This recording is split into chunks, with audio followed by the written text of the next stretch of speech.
everybody, and welcome to our Saturday episode of Unscripted Sports Podcast, brought to you by BS3 Radio with Spreaker and Northeast Streaming Sports. You can find us on Zodiac and Roku. You can find us on YouTube, iTunes, and iHeartRadio, and of course, right here on Facebook, where we started. We're here Tuesday, Thursday, and Saturday, 8 p.m. Eastern Standard Time. And as always, we love to have your comments, because we like the interaction on our show. It makes our show that much better. And we love to have the likes and shares also. And we also have a new sponsor this evening. Who's our new sponsor, Logan? Herbal Erect. We got a nice commercial coming up for you guys. Middle portion of our program. After, I believe, our third topic, you're going to see our very first commercial for them. And I know Jay's a big fan of them. So it's going to be good. Absolutely. Absolutely. All right, guys. I'm Melanie, your moderator. Our analysts for tonight, of course, are Jay McLovin. Hey, what's up, H-Town? So happy to have Frankie back again. I want to say that. Awesome. Let's get it cracking. Mm-hmm. All right, we got Logan Landers. What's going on, everybody? Saturday night show. Wasn't here on Thursday. Hope you guys enjoyed the NFL draft. We're going to be talking about that and then some. But I'm ready to talk some sport with y'all as always. All right. And Frankie, did you step away for a minute? Looks like he might have. Looks like he did. You guys want to wait a second? You want to get No, first topic as he goes. All right. There we go. All right. Let's pull up first topic for you. Here we go, Mel. Top 3 surprise NFL draft picks. Now, I know I was listening to you guys watch this the other night, and y'all were screaming and hollering and laughing and having the best time. So I know this is going to be interesting. That's the fun part of the draft, though, honestly. Oh, Jay, yeah. I'll let you take this one first, Jay.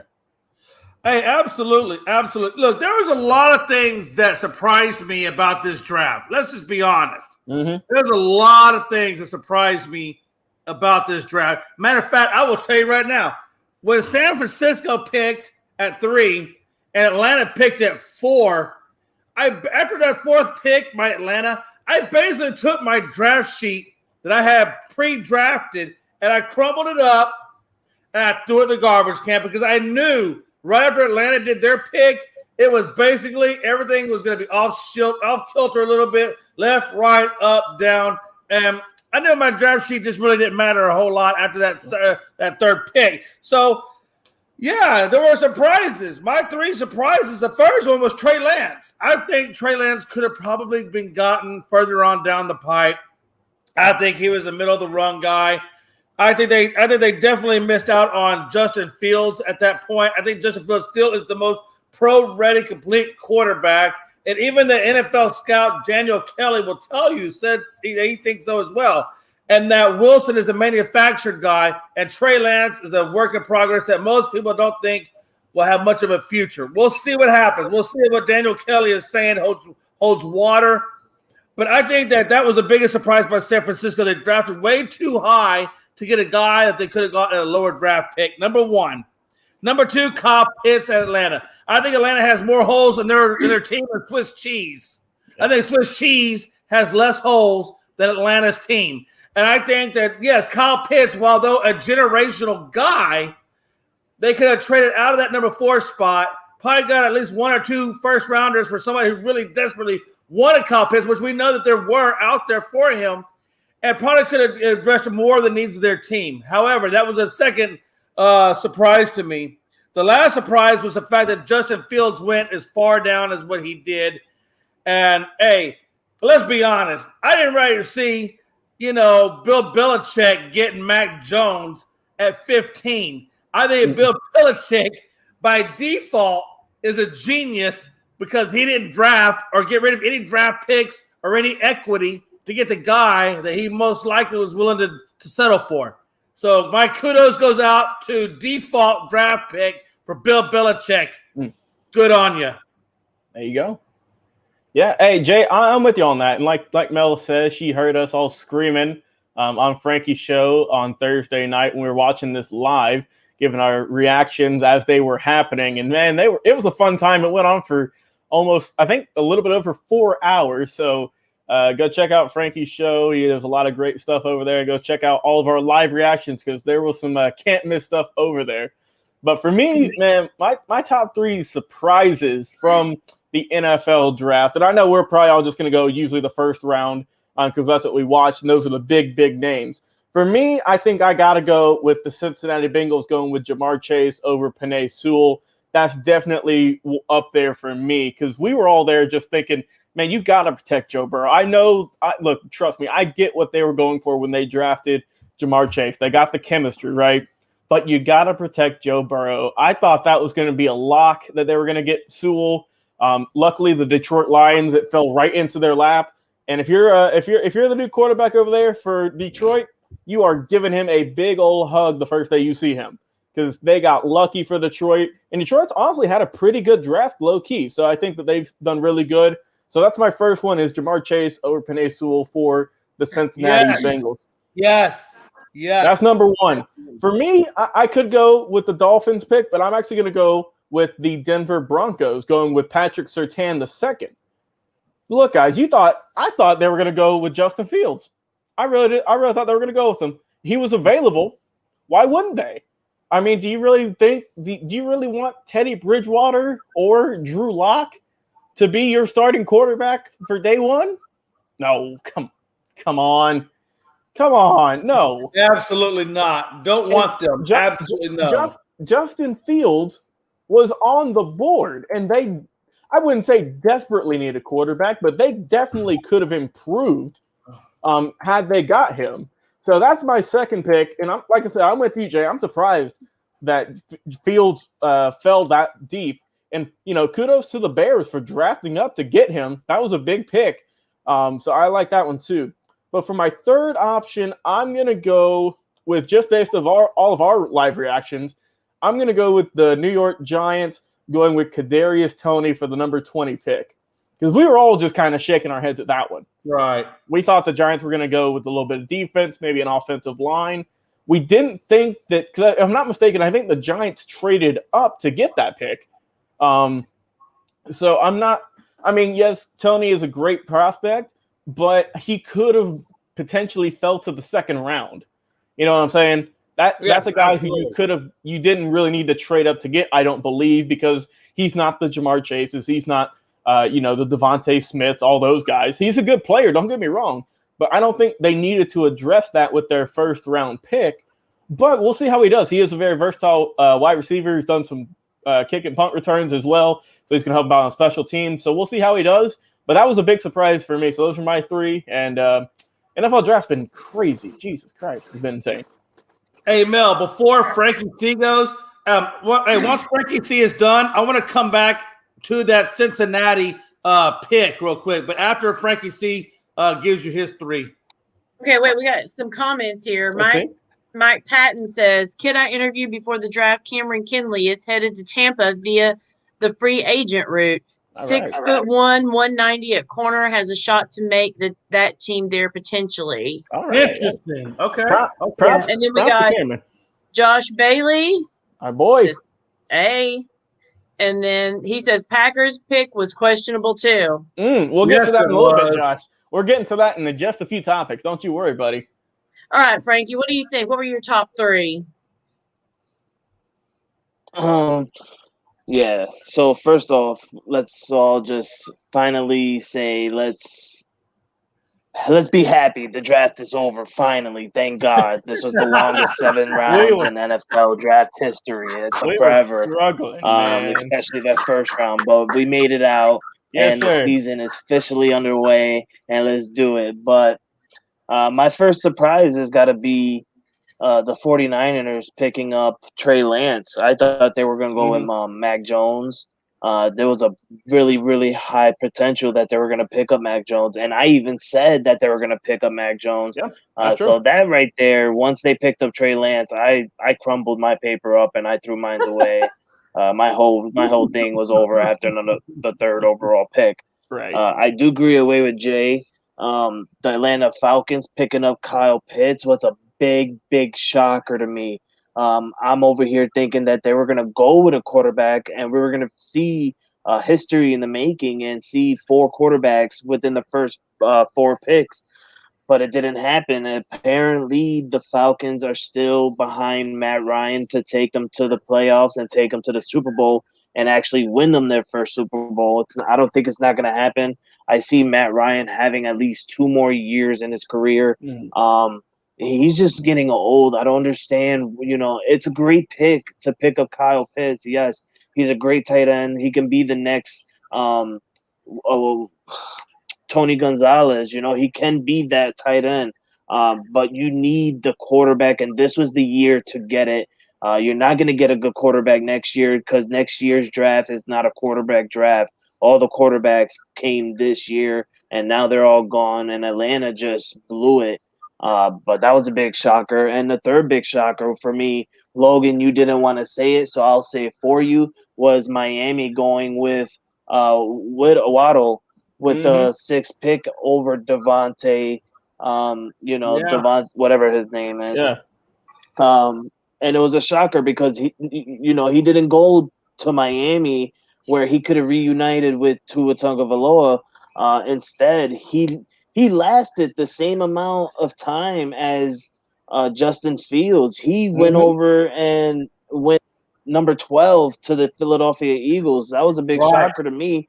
I don't understand how the Heisman Trophy wide receiver can go number 12. That doesn't make sense to me. But listen, I'm glad. That's my big 3 shockers, but I'm glad the draft is over. And listen, I'm glad that the Falcons didn't pick up a quarterback because the Patriots, baby, we got Mac Jones. That's what you need to go watch the show for, is just to see Frankie's live reaction to just getting to the Patriots pick and then them not having to trade up, and then Mac Jones fell right into their lap. I know you did get a little bit worried. I forget what team it was. They traded up to get ahead of you, and that was like your one team in the way. And as long as you got past them, you were set. So, hey, I know you got Mac Jones. Who was it? It was the Jets. It was the Jets. Jets. Yeah, the Jets. But they already picked up. Already picked up. Zach Wilson. Right. With the number 2 pick. So I already knew right there that they weren't going to pick up a quarterback. Right. So once the Chicago Bears picked up Justin Fields, I knew right then and there we were going to get Mac Jones because all the other teams didn't need a quarterback. Right. I mean, that's a good point, too. Let me just give a quick shout-out, man, because 2 of the guys I've had on my other show just got drafted. Mr. Quinn Miners from Wisconsin Whitewater, the gut, as I call him, who put in a hell of a pro day, got drafted by the Denver Broncos. And also Avery Williams from Boise State got drafted by the hometown Atlanta Falcons. So, hey, happy to say that I've been chopping up with some draft prospects, man. It's been fun. Shout out to those guys. Congratulations, boys. Congratulations. All right, Mel, let's keep things moving on real quick. I want to come back up real fast, just real quick before we take off. That Cincinnati pick. This is what trips me about the Cincinnati pick. These guys went with Jamar Chase. Now I understand if you're gonna go with the wideout, Jamar Chase makes sense because he was Joe Burrow's guy at LSU. So as a wide receiver, I get that. What I don't understand is you got a quarterback that just got his knee blown out, and you're not picking up Penny Sewell, who's the best offensive tackle. Just waiting. Why would you not pick up a guy that can help your quarterback as an insurance policy?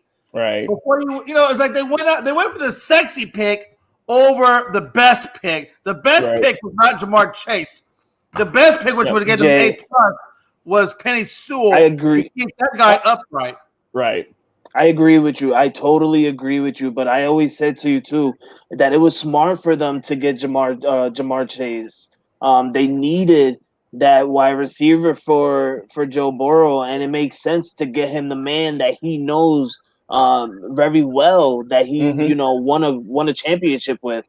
But yes, I agree with you said. They could have got the top offensive lineman to protect Joe Burrow, but don't get the Bengals wrong. Last night on Top 5 Sports Show with you and me, we watched the 2nd and 3rd round, and we actually messaged each other. And I told you, there goes the Bengals in the 3rd round. They went and drafted an offensive lineman. It's not a top one, but they got one. Right. I get it, but let me ask you this: you got your number one draft pick in Joe Burrow, your number one guy, but yet you want to give him a Band-Aid offensive tackle. That makes no sense because let me tell you something. Yeah, you can draft an offensive tackle. Is he the right guy for what they already currently have? Probably not.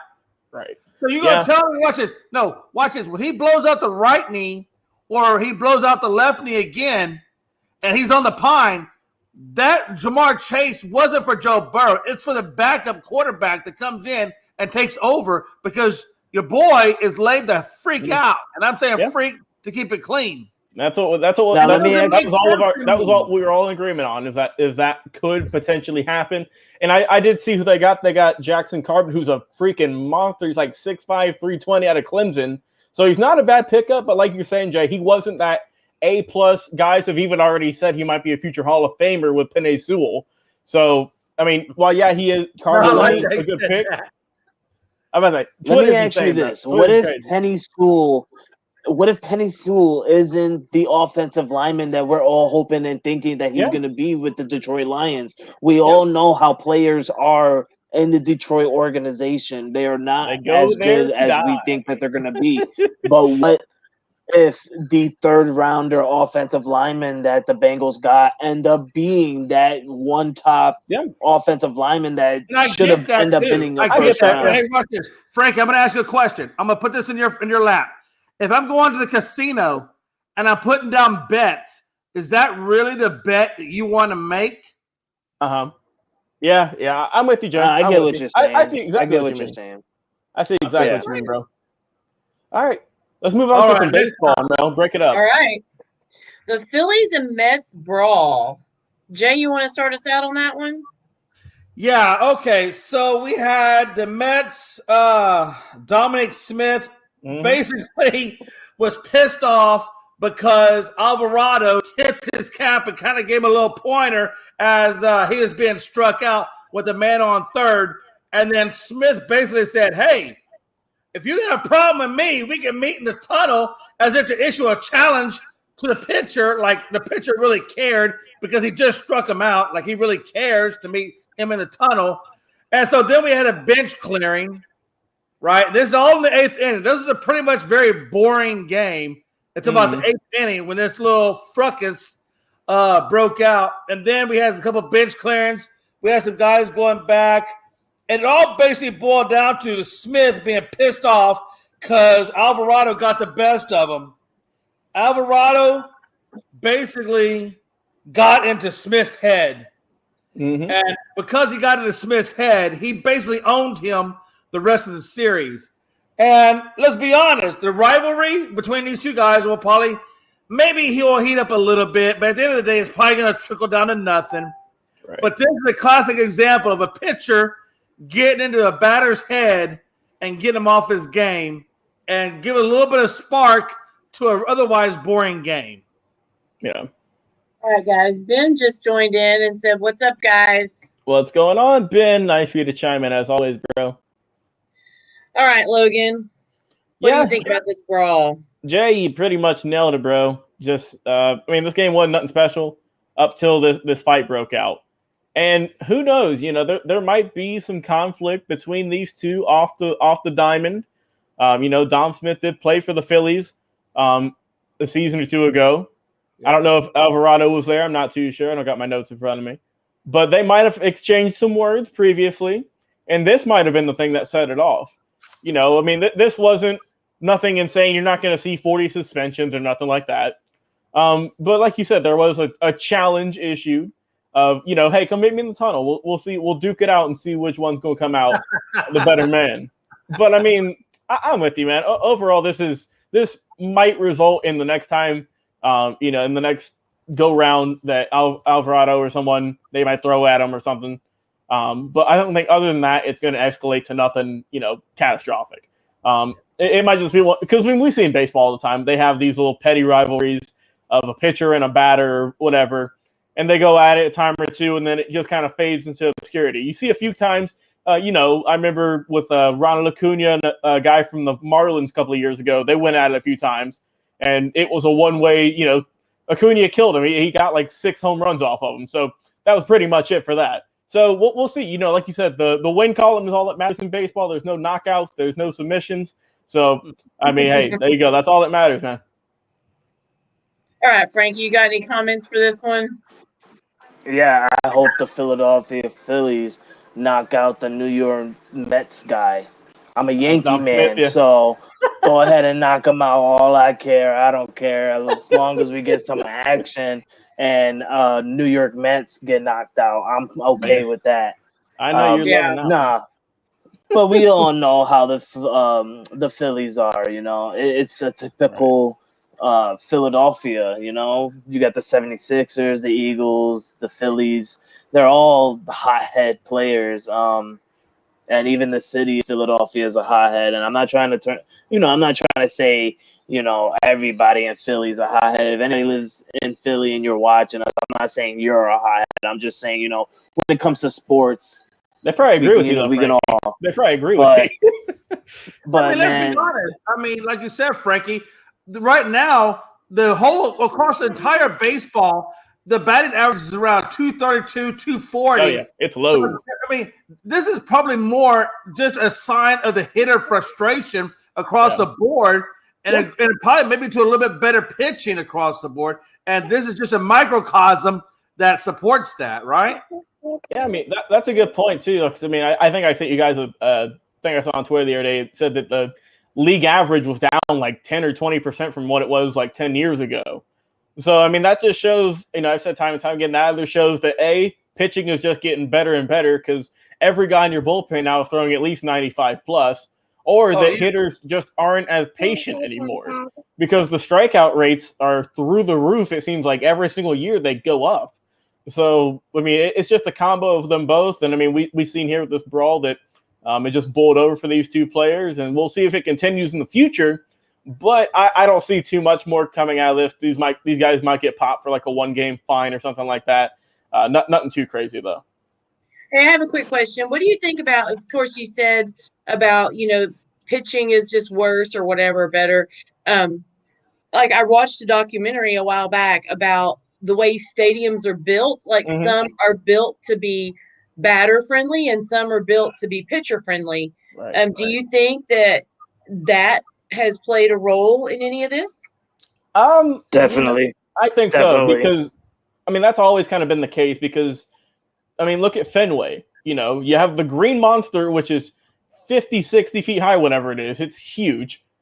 And then in the other side of the ballpark, it's just a teeny tiny wall that's not bigger than a stand-up desk, it feels like. Right. And then you have Houston, and then you have like Minute Maid, which is very, very hitter-friendly. You used to have a hill in center field, for God's sake. Let's not forget that. Oh, yeah. And then for in Colorado, the altitude is different. So the ball's going to travel a lot more, which is what I'm looking forward to with that home run derby. That's going to be fun. Absolutely. But absolutely, that's just how it is because, I mean, there's been, you know, more renovations, but there are still some of the classic parks that have been around for hundreds of years in baseball, and that's just how designs have changed. We see kind of more and more now that it kind of feels like the fields are getting longer. But, I mean, that's just how it is. It varies from park to park. And, I mean, we can see guys whose averages either excel or they dip depending on if they're at home or if they're on the road. And you can tell you can tell if a player is really good if they have, you know, pretty similar stats. So that's just how it is. And the Rockies, let's be honest, the Rockies ballpark is very hitter friendly. Oh yeah. If you're a pitcher, you don't want to get drafted there. By no means necessary. All right, let's go back to football, Mel. All right, guys.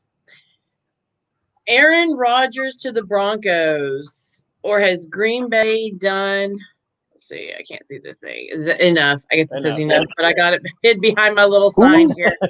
What do you think, Jay? You going to start us on this one? I think Jay brought this one up here. What you got, Jay? Broncos, Jay. The Broncos.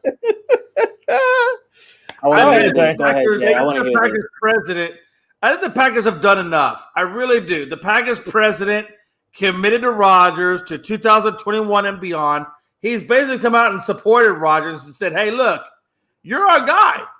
We got love in the bag. I understand that, but we're not looking at love. You're the guy. You're the man. And he's basically came out and publicly basically stated that you're the man. He's done everything he can to state you're the man. Not only did he do that, but he went and got Amari Rodgers and said, hey, here's your slot guy. Right. We go over the middle. and get you the ball in the middle like you need, or you go Devontae Adams on the out, or you got Aaron Jones to run the ball. I mean, you got all the weapons you need. You got your slot, your out, and you got your running back. So they're supporting him in more ways than one. The guy is like 5'10", 212 pounds, so he's built. He's built to go across the middle and take the tough hits and keep on moving. But the bigger thing about Amari Rodgers is he's able to line up anywhere on the field that they need him. He could be in the backfield. He could be on the slot. He could be on the wideout. He could be wherever you need him.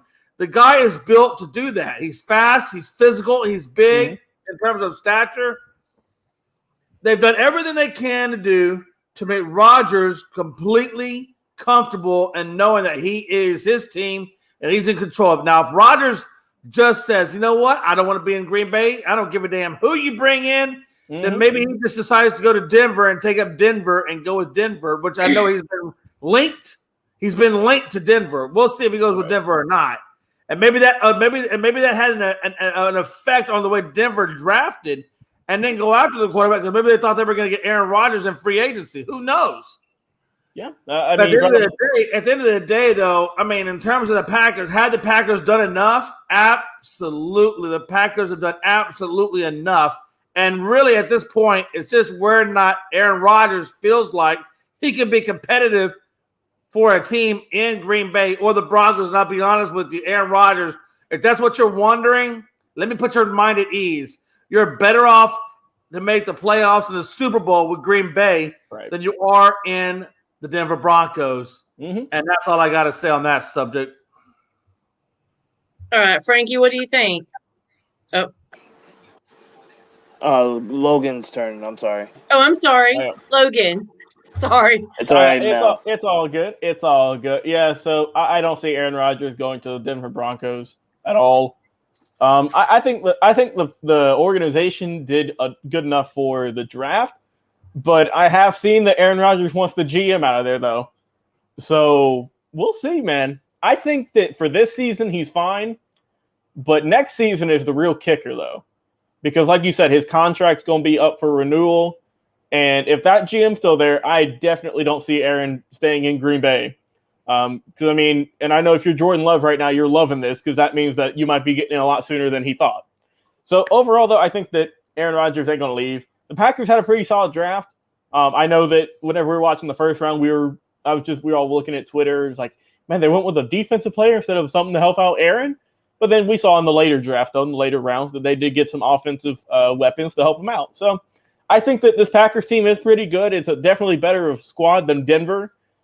So I think Aaron is going to stay at least for this year, but next year is going to be a whole different story, though. That next year is going to be when this really kicks off, though. Absolutely. Yeah. So I definitely do not see him going to the Broncos. I see why, this topic is being brought up because of the news and the rumors that Aaron Rodgers might be following the Peyton Manning footsteps. And I don't see that happening. I do see Aaron Rodgers can possibly retiring as a Green Bay Packer if he decides not to come back. But I don't see why he wouldn't want to come back. I understand where he's coming from and where he's standing, but at a different point, man, you got Mike McCarthy out of there. Do not sit here and think that you can go and push everybody out just because you don't like them or like what they're doing in the organization. You're a quarterback. Stick to what you do and stick to what you're best at, and that's being the quarterback and being the leader for the Green Bay Packers. You're not going to come in and try and tell your owner, oh, I don't like what the GM is doing, so let's try and get rid of him. If we're not going to get rid of him, I'm not going to come back. Now, you can't sit there and do that. You already got Mike McCarthy out of there. Don't try and get up to the higher levels and think that you can push GMs out. Be a quarterback, suck it up. If you don't want to come back, then don't come back.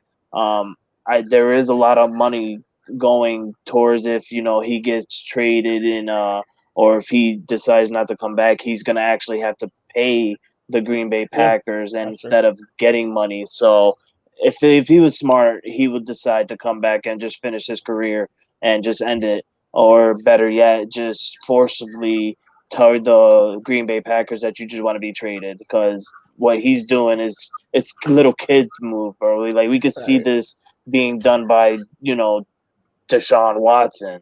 Now Aaron Rodgers, the reigning NFL MVP, don't want to do it. Then you know what? Leave the NFL, retire, and go be the host and continue hosting Jeopardy. Yeah, hey, we'll see what he does. But like I said, I think he's going to stay in Green Bay. I don't think he's going to leave. I think he would retire, then go to a different team, I think. So that's what I think on that subject. And hey, it looks like it is time for our middle of the show first commercial with Herbal Erect, our first sponsor for the program. Everyone give a big round of applause if you are watching. Appreciate you, Ben Sutherland, for helping us get this great sponsor. And do you guys have any words before I play our first commercial on air? Let it rip. All right, let's do it. All right, here is our 30-second ad. Hope you guys enjoy.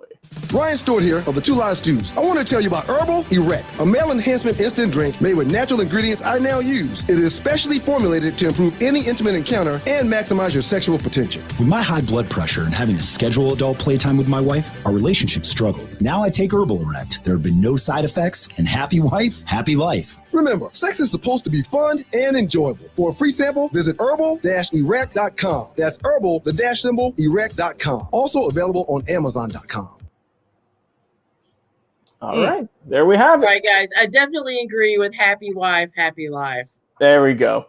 Definitely agree with that one. I definitely agree with Herbal Erect. We got Ben chimed in and said Aaron shouldn't be traded during the draft. Yeah. Hey, I'm with you. He should have stayed. That's good. I'm cool with that. All right, Mel, let's move it on to some basketball. Moving on, Jason Tatum scores 60. What do you got, Jay? Yeah. Okay, listen, I'm not a Celtics guy by any means, but hey, listen, the man does have my name, Jason, so I'm going to give him some mad props. So he rallied, or I should say the Celtics rallied from a 32-point deficit. That's crazy. 32 points down, and they come back. That hasn't been done in a very long stretch of time. So basically, Tatum tied Larry Bird's record of 60 points in this historic comeback. So Tatum has a right to hold up that sign that says 60 because Larry Bird, who is an amazing basketball player, held up that same sign with 60 points. At halftime, they thought the game was over. Matter of fact, Brad Stevens' daughter left. Brad Stevens' daughter left at halftime because she thought that this game was over and the Celtics were done, and it was a game over experience. And what's the word of staying around? Well, Jason Tatum and Jaylen Brown and company had different thoughts. And so in 143-140 was the final score in overtime, and the Celtics came back and beat the Spurs. Biggest comeback in over a decade. I believe the last time that they had, I think it was 36 points, was in 2009. I do not remember the team. I want to say it was the Bulls in 2009 that overcame a 36-point deficit.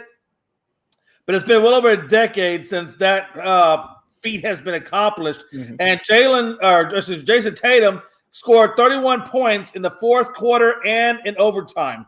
Jaylen Brown said he could not have thrown a rock into the ocean. That's how bad Jaylen Brown was shooting the ball. He said he could not have thrown the rock into the ocean.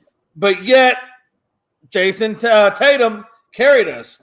So, basically, Jason Tatum threw up a buzzer beater at the end of regulation, and it bounced out. And basically, Brad Stevens said, hey, had Jason Tatum's ball gone in, we wouldn't be talking about a 60-point feat that tied Larry Legend in that respect. So give it to Jason Tatum to miss the shot, but yet come back and make history in the Celtics legend, Ty and Larry. And hey, Jason Tatum, I tip my hat to you. I tip my hat to the Spurs overcoming a 32-point deficit.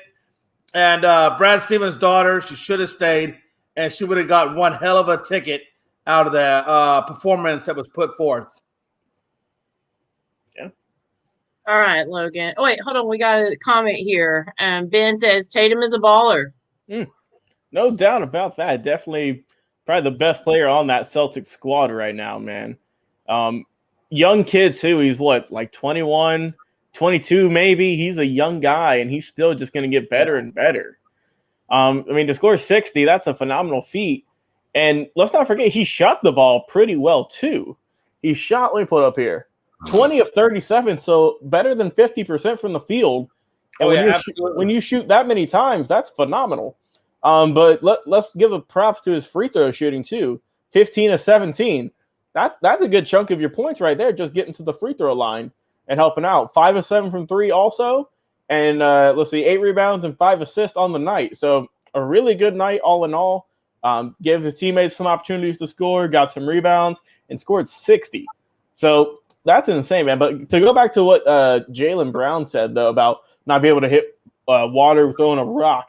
Yeah, that's very much true statement, Jay. He shot 5 of 24. That's around, 20% maybe from the field? Exactly. So, like, at what point do you think that Brad Stevens is like, look, just stop shooting. Just give it to Jason. Just, God. If, like, that's insane. 5 of 24? Wow. But you know what, though? You got to let him keep shooting it because at some point he has to work himself out of that funk. True. Yeah, shooters shoot. And luckily, and he did hit the three-pointer. Yeah, that's true. He secured their win in overtime. So he did come back and actually hit a very important shot. But you have to let the guy shoot. He's going to have an off night. You got to let him work through his off nights to get better. You really do. Yeah, so 4 of his 5 shots he made were three-pointers. So he was just not having a good night. But Tatum saved the day, scoring that 60 piece. And like you said, completing that big comeback against the San Antonio Spurs. So Celtics, they needed that win, man, because, I mean, they're 34-30. They're in the middle of the pack for the Eastern Conference. So they need all the wins they can get to secure a better playoff spot. So this is a good win for them. Oh, absolutely.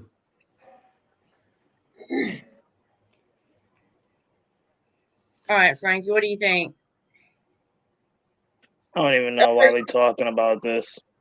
Honestly, congratulations to Jason Tatum. You scored 60, but it was against the Spurs. You had to fight for a comeback against the Spurs. Yeah, we got a comment here. Josh says KD had never scored 60. That's true. And Shear's got to shoot. Josh, KD has never scored 60, but KD has been to the NBA Finals. KD is a 2-time champion and a 2-time NBA and MVP finalist. So Jason Tatum, he scored 60. Congratulations. But my man, you are in the 6th seed, fighting for a spot not to fight in that 7 to 10 seed little matchup that they do now in the NBA for playoff fights. But man, you had to fight and go into overtime with the whack Antonio Spurs. Man, I don't got nothing to say. But all I'm gonna say is congratulations to Jason Tatum. You scored 60. Not very much players do that, but man, you did it against the Spurs. It's nothing to be proud of. You had to fight against the Spurs, who's not even in the playoff picture. So. Well, at least they got the win though, Frankie, because we've seen a few times now that guys have scored like 50 and they lose. No, that's good. Yeah.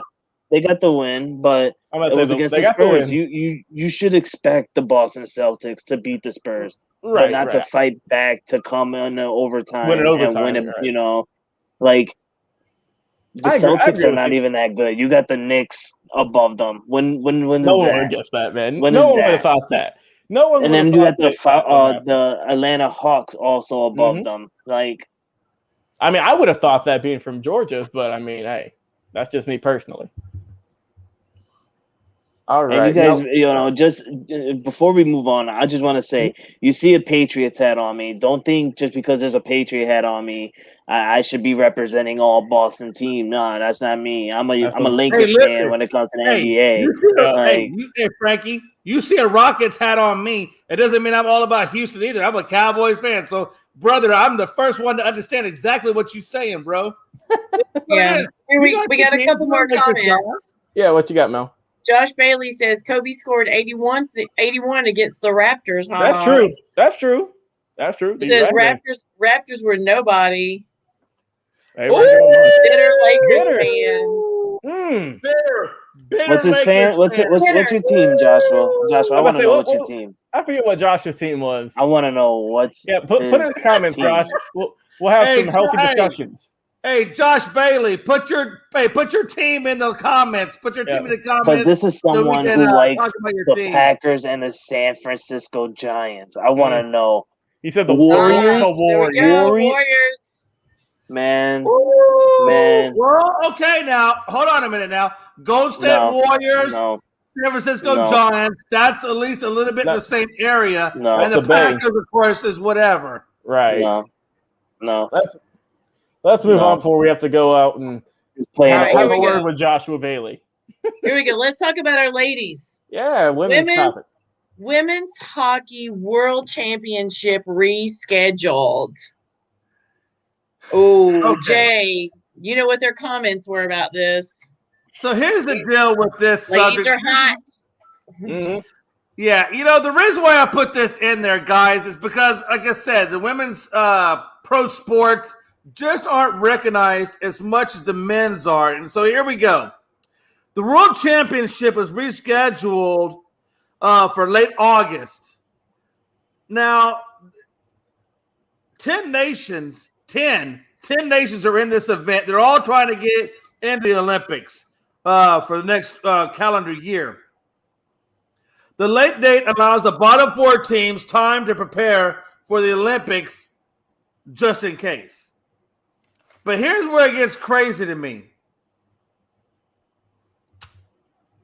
So originally Canada, Nova Scotia was the original spot that they were going to have this. Now, whether or not when it gets rescheduled, we'll have to wait and see if Nova Scotia is still the site for it to be. However, in a comma, American forward Hillary Knight called the latest cancellation, which is the twice cancellation, has been canceled twice, the latest one being because of COVID. She calls the latest cancellation a slight against women's hockey as an afterthought. She's basically saying that the women's hockey doesn't matter and they are an afterthought when it comes to competitions. So my question to everybody out there is, are women in sports considered as an afterthought? Are the WNBA an afterthought? Is women's soccer an afterthought? Even though the women have had such a great success at soccer and in hockey and in the WNBA, all of these successes, are they still considered to be an afterthought? And I got to be honest with you guys. I'm going to be honest. I'm just going to call a spade a spade. I'm going to call it like I see it. And yes, I'm going to be honest with you. Women's sports are still an afterthought. It's an afterthought. It just is what it is. We haven't seen anything in sports when it comes to the women's sports that has basically excited the viewer base enough to care. Now, I'm going to tell you right now, if women want more from women's sports, then all they have to do is watch it. If you want women's sports to not be an afterthought, then that means the women of the world and the civilization, all the civilian women in the world, have got to come together and start promoting and start watching their gender play. And if you do that, if the women and the civilization can come together and support women's sports, then the women's sports will no longer be an afterthought. That's just the way it is. I'll be honest with you. That's just plain cut and dry. Frankie, or is this Logan? Logan, you're up next. What do you think about that?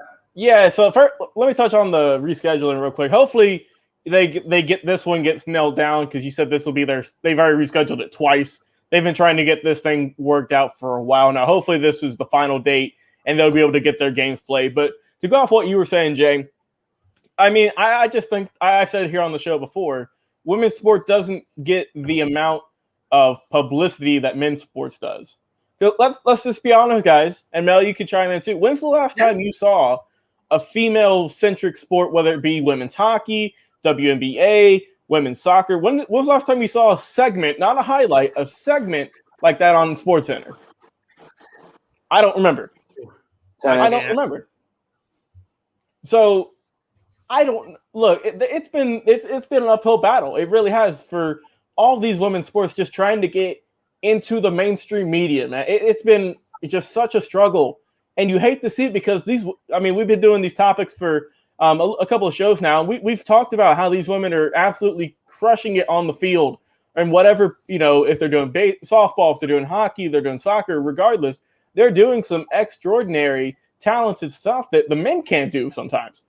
And I feel like if you can just get the eyeballs on the sport, then it can grow. Because I remember when the women's soccer team won the gold a few years ago, that was the hottest thing in the world of sports for a little bit. Just the way those women were playing and how the men didn't even qualify. Let's not remember. Absolutely. The men didn't qualify this year either. So they sure didn't. The women are already proven. Josh says he never knew there was a women's hockey league. Yeah, they don't promote it. And he says, "Preach, Jay." They don't promote They don't promote women's sports enough. I mean, I don't know if they need to put more marketing into it or what, but you've got to do something to get more eyeballs. I don't know if you need to get a better cable deal or what. Because also too, just to end it real quick. We know the WNBA finals are on, but when is the last time you're like, man, I can't wait to sit down and watch this game? No. Because 9 times out of 10, there's an NBA game on that doesn't mean that much that you'd flip on anyways, rather than the biggest championship in the WNBA. So they just got to get marketing better somehow because they've always struggled to just get viewers, whether it be young or old. So that's the first thing they got to fix. I tell you what, Logan. Today we were at the beach and Jay was like doing his research for stuff, and he was like, "Women's hockey. What's going on with this? What?" And like he wasn't really sure what was going on with women's hockey. And he was like, "Hey Mel, you know anything about women's hockey?" And like they're trying to get in the Olympics and all that. I was like, "Women's hockey rocks. What are you talking about? They win gold. The men's hockey sucks." And it's the same as soccer. Right. The women get put on the back burner and the men get the spotlight, even though the women are rocking it and the men are like out in left field somewhere chasing butterflies. And even my daughter was like, "Jason, don't you know women's hockey's winning gold in the Olympics?" Come on, Jay. He's like, "How do you know about this?" She's like, "We watch the Olympics. We watch this stuff." Hey, listen. Like I said, you don't watch what you don't watch. I mean, let him know, Mel. Mel's preaching up there. Yeah, but I'm just saying, whether I actually sit down and watch women's hockey or not, I do watch the Olympics. Right. And I watch a lot of the events leading up to the Olympics because I love the Olympics. There you go. And my daughter does too. She probably learned it from me. So we were sitting at the beach talking about this stuff, and she's like, "What do you mean you don't know about women's hockey?" Yeah, you just don't see it ever come on at your prime time 7:00 on your big ABCs or ESPNs. It's on at like 2:00 on ESPN the Ocho or something. So yeah, really, yeah. And speaking of women's sports, her lacrosse team went to playoffs. So let's go. Congratulations. Yeah. Next topic. Wait. Frankie hasn't got to talk. I was talking over Frankie. Frankie, it's your turn. Let's talk about the ladies. Oh, dude. Frankie didn't even chime in yet. I know. What you got, Frankie? I found myself. I don't really got much. I agree with Mel. I only watch women's hockey when it comes to the Olympics, and she's right. They do win gold all the time, and it's always between Team USA and Team Canada at the end. But I didn't really got much to say on this one. I agree with both what Jay and Logan said. Not very much has been shown for women's sports, let alone women's hockey. We do see a lot for women's soccer because they do win a lot of World Cups. But ever since the pandemic started, we've heard very little of many women's sports now more than ever. But I agree with both of you guys are saying. But that's why I'm a WWE fan, because WWE actually give women pushes, Man, they got the main ladies. eventing matches and That's stuff true. like that. They got, So if yeah, you guys I'll want give to you. see, I'll give you. if you want to There you see go. got the women ladies. turn it around, go to WWE and AEW. That's where it's at. There you go. For Frank. real. Hey, look. Josh says you guys would be lost without me. Hey, you're right, Josh. She keeps us all glued together, especially Jay. I'm so sick of Josh. He's such a say, suck up. Hey, we appreciate all the comments, Josh. All right, guys, we got about a little bit less than 10 minutes. So let's keep this last topic pretty brief here. What is it, Mel? Yeah. All right. Is Kyle Trask next in line after Tom Brady? I can't even believe we're talking about this. No, we have to talk about it. We do. All right, it's make it paramount. quick, Jay. What you got? All right, look, man, this guy went 64th overall in the second round. Tom Brady was drafted 6th overall. So to say that he couldn't be the heir apparent, I mean, look, who's to say, right? I mean, he hasn't really been given a chance yet. We got to give him a chance. Tom Brady is very, very special. So I'm not going to say he's better than Brady. That would be ludicrous. That'd be ridiculous. But I want to give him a chance to at least try to grow into those footsteps. Okay, look, the guy completed 552 out of 813 passes for a little over almost 7,400 yards, 69 TDs on 28 games. He's got a competitive spirit. Even if he didn't make it all the way to the end, he still has a competitive spirit. Bruce Arians considered taking him in the first round, and I'm glad he did not, because I think like he saw Trask was available in the later rounds. So you don't have to take him necessarily in the first round. He's not a mobile guy, but then like Bruce Arians says, I don't want a guy that's mobile. I want a guy that can throw the damn ball. I want a guy that's accurate. I want a guy that can do the little things. And Trask can do that. Apparently, in Bruce Arians' eyes, he's accurate, he's smart, he's tough, he knows how to move inside the pocket. These are Bruce Arians' adjectives.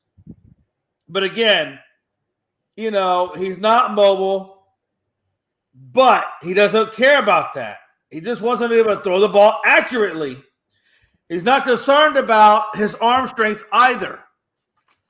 What Bruce Arians is most happy about is the fact that Tom is going to play until he's 45. He already has said he's going to play until he's 45. Now, we all know Tom can change his mind at any given moment. We all know that. But what we do know is this. Trask is going to come into this fold. They're going to get him very, very, very, very cheap. He's going to sit on the pine. He's going to study one of the best quarterbacks, arguably, that has ever played the game.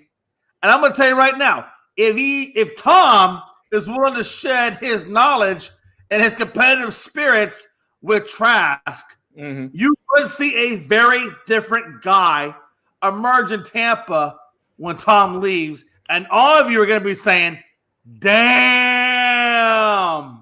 Yeah. Hey, I mean, coming. Yeah, I mean, if you're Kyle Trask, you're the happiest backup in America right now. You're on a absolutely stacked roster for the Tampa Bay Bucks. They've had a good draft. They brought back all their starters. And you're behind the GOAT with Tom Brady, who's got more rings than anyone in NFL history. And who's arguably, like you said, Jay, the best quarterback in NFL history. He's done everything you want to do.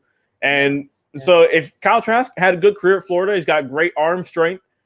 He had a really good, I think he got some Heisman votes. So he's a really good quarterback. It's not like they picked up some scrub. So I think that, like you said, if he can learn under the Bruce Arians system, under Tom Brady, and if he can, sit the bench for a couple of years, maybe, man, we'll see what he can do in a few years. But Frankie, what's your thoughts on this before we wrap things up? Let me sit up good for this one.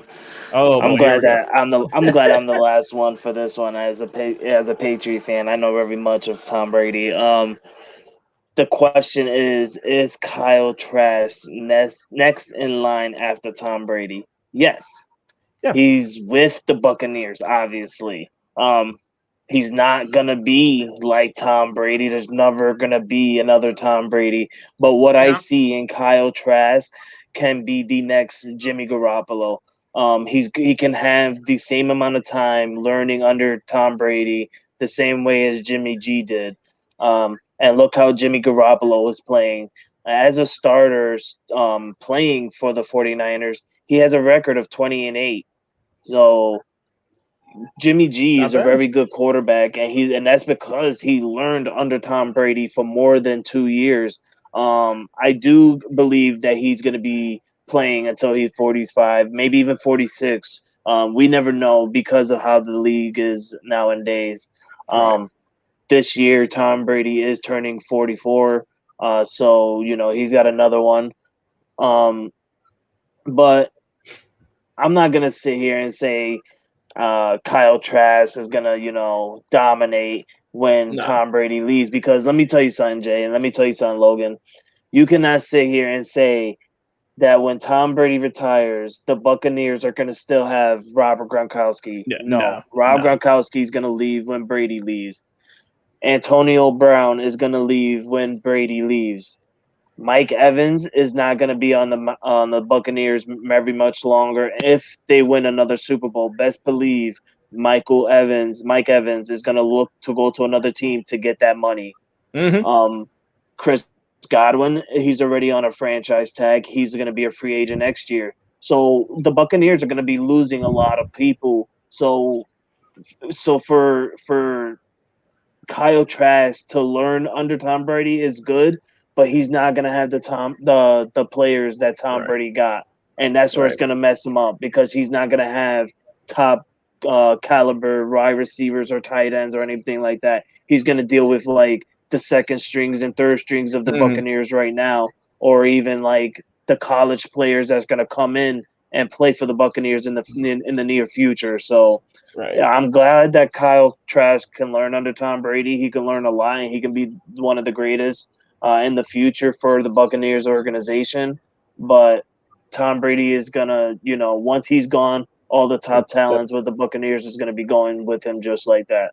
Yeah, I mean that's a Yeah. good Hey, point, Frankie. real quick. No. So yeah, Hey. will he be Tom Brady? No. No. But I will tell you this: he's got probably the best opportunity to become a good quarterback underneath Right. Tom Brady. And we'll see Yeah. what he makes out of that chance. Yep. I want to say one thing real quick before we take off and before we close it down. Let me just say this in final closing segment. Hey, listen, if you guys are out there and you're suffering from depression, or if you're suffering from something that you feel you can't overcome, please look to your friends. Please look to your family.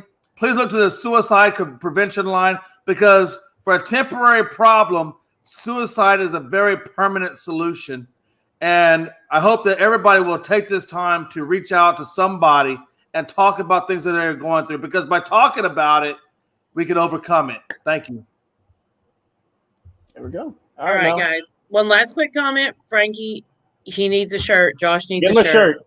I got Get him you, a bro. shirt. Just Get him a hit me shirt. up on Facebook Messenger, bro, and I'll get you a shirt. All right, Mel. All right. You're watching Unscripted Sports Podcast on Zodiac with Roku, YouTube, iTunes, iHeartRadio, and of course, Facebook. Tuesday, Thursday, Saturday, 8 o'clock Eastern Standard Time. We are brought to you by BS3 Radio with Spreaker, Northeast Streaming Sports. You guys have a great night. We love you. You're listening to Unscripted on Northeast Streaming Sports.